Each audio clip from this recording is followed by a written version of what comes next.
hear later from the passage in your context. और आप लोग के संदर्भ में आपकी भाषा में अनुवाद करने के लिए रेवरेंड सैमसन यहाँ पर है, उनका भी धन्यवाद करते हैं.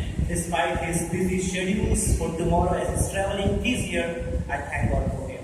और जबकि वे व्यस्ततम समय में हैं और कल को यहाँ से यात्रा करके जाएंगे, क्योंकि यहाँ पर उपस्थित है और समय दिया, इसके लिए उनका धन्यवाद.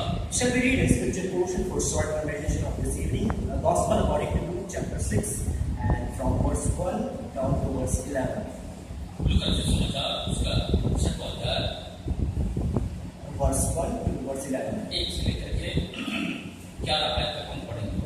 If anybody finds, पढ़िए अगर आपको मिला है. Luke chapter 6 verse 1 to 11. लूका से समाचार उसका 6वां अध्याय 1 से लेकर के 11 आयत. फिर सब दिन और खेतों में से होकर जा रहा था और उसके चेले बाले तोड़ कर और हाथों से बंद कर खाते जा रहे थे. तब फरीसियों में से कुछ कहने लगे, तुम वो काम क्यों करते हो जो सब्त के दिन करना उचित नहीं? यीशु ने उनको उत्तर दिया, क्या तुमने ये नहीं पढ़ा कि दाऊद ने जब और उसके साथी भूखे थे तो क्या किया? वो कैसे परमेश्वर के घर में गया और पेट की रोटियां लेकर खाई, जिन्हें खाना याजकों को छोड़ और किसी को उचित नहीं, और अपने साथियों को दी थी. और उसने उनसे कहा, मनुष्य का पुत्र सब्त के दिन का भी प्रभु है. ऐसा हुआ कि किसी और सब्त के दिन वो आराधनालय में जाकर उपदेश करने लगा और वहां एक मनुष्य था जिसका दाहिना हाथ सूखा था. शास्त्री और फरीसी उस पर दोष लगाने का अवसर पाने की ताक में थे कि देखे वो सब्त के दिन चंगा करता है कि नहीं, परंतु वह उनके विचार जानता था. इसलिए उसने सूखे हाथ वाले मनुष्य से कहा, उठ बीच में खड़ा हो. वह उठ खड़ा हुआ. यीशु ने उससे कहा, मैं तुमसे यह पूछता हूँ कि सब्त के दिन क्या उचित है, भला करना या बुरा करना, प्राण को बचाना या नाश करना? तब उसने चारों को उन सभाओं को देखकर उस मनुष्य से कहा, अपना हाथ बढ़ा. उसने ऐसा ही किया और उसका हाथ चंगा हो गया. परंतु वे आप से बाहर होकर आपस में विवाद करने लगे कि हम यीशु के साथ क्या करें. Shall we pray? Father, we thank you for this evening, giving us honor to be here together to share your word, Lord. I especially pray for this congregation. You know the needs in the hearts of the people, Lord. Let your Holy Spirit work in our hearts to understand your word, Lord. In the name of Jesus, we pray. Long back, there was a search to find out a solution for one of the biggest problems happening in the highways. महासड़कों पर होने वाले दुर्घटनाओं को लेकर के लंबे समय पहले की बात है कि ये बहुत बड़ी चर्चा होने लगी और इसका समाधान ढूंढने का प्रयास किया गया. Even still today, there are a lot of accidents that are happening because of the sleeplessness of the drivers. और क्योंकि ये जो चालक होते हैं ये ठीक से सो नहीं पाते हैं, इसीलिए बहुत सारी दुर्घटनाएं इनके न सोने की वजह से हो रहा है. A big number of deaths on the highways were one of the reasons because drivers didn't have enough sleep. और ये महासड़कों पर और ये विशाल और ये मुख्य सड़कों के ऊपर में दुर्घटना इसलिए हो रही है क्योंकि ये जो चालक होते हैं, गाड़ियों के चालक, ये अपनी नींद पूरी नहीं करते या ठीक से नहीं सोते हैं. So the American Medical Association took the responsibility to find out some sort of solution to just help the drivers to come out of this problem. और अमेरिकन मेडिकल एसोसिएशन ने इस समस्या का समाधान निकालने के लिए जिम्मेदारी लेते हुए उन्होंने समाधान खोजने की उन्होंने भरसक प्रयास किया. Of course, if they found out, it would help around the world, the drivers around the world.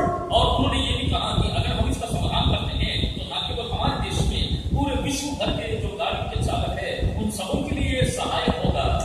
So they came up with a lot of pills and different kind of medication to help people to keep awake for longer time when they are on the highways. और उन्होंने समाधान के रूप में ऐसे मरण साधना का उन्होंने उपचार के रूप में मरण साधना को प्रस्तुत किया जिसमें कि लंबे समय तक लोग सजग रह सके. So one thing they said, when you find yourself sleeping on the track, just open the window and let the fresh air come and you might find yourself refreshing. और इसमें उन्होंने क्या किया कि जब आप इस तरह से आपको यदि नींद आती है तो आप अपनी खिड़की को खोल दें ताकि ताजा हवा अंदर आते रहे, आपके चेहरे से लगते रहे, तो आपको जल्दी नींद नहीं आएगी. But that didn't help. लेकिन ये काम नहीं किया. Then they found some other solution. They made a coffee, a shot of a drink that would keep them refreshing. और उन्होंने एक और समाधान ये सुझाया कि अगर इनको कॉफी दिया जाए तो ये कॉफी पिएंगे तो नींद को दूर रख सकेंगे. But that also didn't help.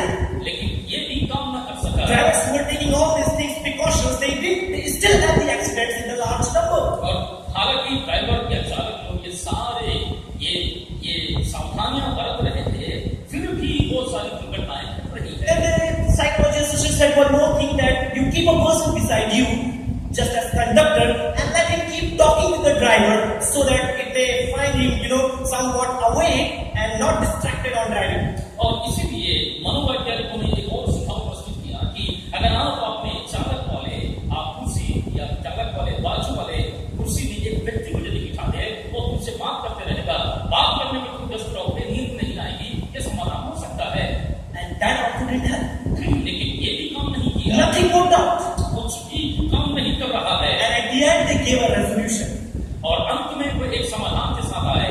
So American Medical Association, they said the only solution for the sleeplessness and the accidents in the large number is to go and sleep. और उन्होंने ये कहा, और अमेरिकन मेडिकल एसोसिएशन ने कहा, अगर ये नींद न पूरी होने की वजह से दुर्घटनाएं हो रही है, दुर्घटनाएं यदि कम करना है तो एक ही समाधान है, जाओ सो जाओ। And that's what I think when we read this scripture portion, we understand well that God was very much concerned about your rest. और जब हम पवित्र शास्त्र को पढ़ते हैं तो ऐसा मालूम होता है कि परमेश्वर आपके आराम के बारे में भी चिंता करता है। He was very much concerned that how you are managing your time. How you manage your time. परमेश्वर इस बात को भी देख रहा था कि आप कैसे अपने समय को संभालेंगे। It's not only how much you work and how much you labor, but how much time you separate for your body to give it enough rest. अब ये नहीं कि आप कितना काम करते हैं, कितना परिश्रम करते हैं, कितना आप जाकर के चीजों को करते हैं, लेकिन ये भी कि आप अपने शरीर को आराम देते हैं या नहीं। But problem with the people always has been is they misunderstand what God gives to them.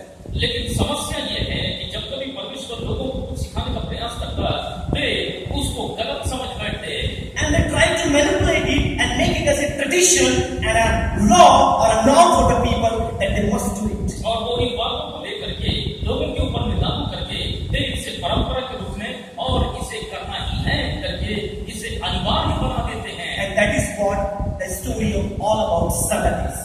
और यही है ये सारे सदियों की इस कहानी के बारे में। Sabbath was very important for the people of Israel. और सब्त का जो दिन है ये इस्राएलियों के लिए, यहूदियों के लिए बहुत ही अहम है। It was also important for Jesus as well. और ये यीशु मसीह के लिए भी यह अहम था। But then how he interpreted it is important for us in this evening to understand. लेकिन आज शाम के समय में इस बात को उन्होंने कैसे उसकी व्याख्या की, ये समझना जरूरी है। So we read two separate passages, but I thought it was not really good to take one of them and try explaining and speaking on it. So I tried to combine both of them and we tried to look some of the miracles, elements, and the stories that Jesus wanted through this for his people and hearers to understand. यहाँ पर दो अलग अलग संदर्भों की चीजों को हमने पढ़ा है और मैंने उचित नहीं समझा कि मैं एक ही बात बोलूं। दोनों बातों को लेकर के यीशु मसीह सबके द्वारा से क्या हमें सबक देना चाहता है, क्या सिखाना चाहता है, ये बताने का प्रयास मैं करूंगा। Title reads in this manner. The first part of the title says that Jesus is the Lord of Sabbath, and the second part from 6 to 11 reads in this manner, healing of the Sabbath. और पहला जो आपने पढ़ा है 1 से लेकर के 5 आयत में उसमें बताया गया है कि प्रभु यीशु मसीह सत्य का भी प्रभु है, और फिर बाद में 6 से लेकर के 11 में बताया गया है कि ये कसूर के हाथ वाले को प्रभु यीशु मसीह ने सत्य के लिए चंगा किया। And let us read through the verses and understand more. The verse number 1. और आइए आयतों को पढ़ते हुए ज्यादा से ज्यादा समझने का प्रयास करते हैं। पहली आयत। Now it happened on the second Sabbath, after the first, that he went through the grain fields, and his disciples plucked the heads of the grains and ate them, rubbing them with their hands. और फिर सब्त के दिन वह खेतों में से होकर जा रहा था और उसके चेहरे बावले तोड़ कर और हाथों से मल कर खाते जा रहे थे। After finishing one clause, purposefully, the writer wanted to emphasize something very important, and he adds one more sentence at the last. और पहला उस संदर्भ को खत्म करने के बाद और पद्यांश को खत्म करने के बाद ये जो लेखक है जानबूझ करके दूसरी एक बात को वो जोड़ रहा है ताकि हम कुछ समझ सके। The last clause says, rubbing them with their hands. और दूसरा जो पद्यांश है इस प्रकार से लिखा हुआ है, हाथों में मल कर। So first thing, they dug the grains, पहला ये कि वे बालें तोड़ रहे थे, and second, they rubbed or thrashed in their hands, और दूसरी बात ये कि उन्होंने उन बालों को अपने हाथों में लेकर के हाथों में मल रहे थे, and third, they winnowed it, और फिर बाद में उन्होंने हाथों में उसे and then fourth, they had it. और चौथा ये कि वो उसे खाया। And immediately in the second verse you find the Pharisees didn't like it. और दूसरे ही आयत में हम इस बात को देख सकते हैं, फरीसियों को ये बात नहीं आया। Let me read it for you. मैं आपके लिए पढ़ देता हूँ। And some of the Pharisees said to them, why are you doing what is not lawful to do on the Sabbath? और फिर फरीसियों में से कुछ कहने लगे कि तुम ऐसे काम क्यों करते हो जो सब्त के दिन उचित नहीं है? Because the law of Moses never said so. क्योंकि मूसा की व्यवस्था ने कभी भी ऐसे करने को नहीं So कहा। from where did they find what they are doing is not lawful? और तो फिर इन्होंने जो कुछ भी वो कर रहे हैं वो उचित नहीं है, ये बात को उन्होंने कहाँ से पाया? Torah was something that was given by God, and Mishnah was something that was created by people as an interpretation of that Torah. और तोरा तो परमेश्वर की ओर से दिया गया है, लेकिन मिशना तो मनुष्यों की ओर से, या तोरा को उन्होंने लेकर के उसकी जो व्याख्या की, ये मनुष्यों की ओर से आया हुआ है। So in Mishnah chapter 13 it says, the plucking of the grains and threshing it in your hand and winnowing and having it is not lawful for the day of Sabbath. और इसलिए मिशना के दिव्य अध्याय में इस बात को कहा गया है कि बालों को तोड़ना, अपने हाथों में लेना, उसको मलना और उसके बालों को या छिलकों को फूंकना और उसे खाना, ये सब कुछ शब्द के दिन मना ही है। And it was not at all accepted for the Jewish community. और यहूदी समाज में इस बात को किसी भी तरह से स्वीकार नहीं किया जा And if सकता। you study more about the Sabbath, it was also prescribed for the people that they couldn't walk more than a certain steps that decided by the Torah or the Mishnah. और अगर आप मिशना में